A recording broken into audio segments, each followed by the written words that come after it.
refuges, c'est des jardins ou des balcons de personnes qui peuvent être des particuliers, mais aussi des collectivités, des entreprises ou des établissements. Et par là, on entend les écoles, les campings, qui veulent s'engager dans une démarche d'accueil de la biodiversité, donc au jardin ou au balcon, et qui vont, pour ce faire, mettre en place des aménagements et une gestion adaptée,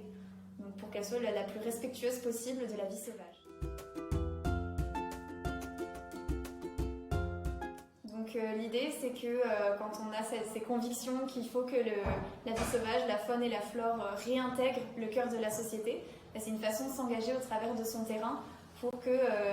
la faune sauvage en particulier ait des zones refuges, donc un endroit où elle soit protégée, où elle puisse tranquillement se nourrir, se loger, se reproduire, sans être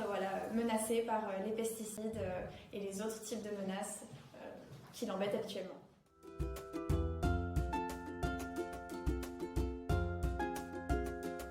Les ambassadeurs des refuges, c'est des bénévoles, des super bénévoles qui sont mobilisés en particulier auprès des refuges LPO. Donc il y a différentes missions au sein de ce rôle. C'est tout d'abord d'aider les gens qui veulent créer un refuge, donc l'accompagnement dans les démarches.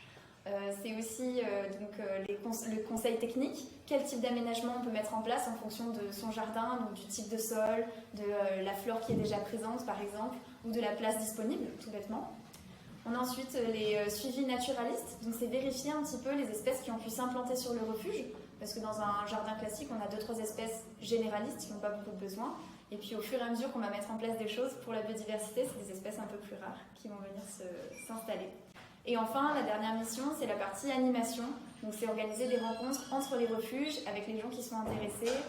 pour faire vivre un petit peu le quartier et essayer que cette démarche refuge s'étale sur tout le territoire.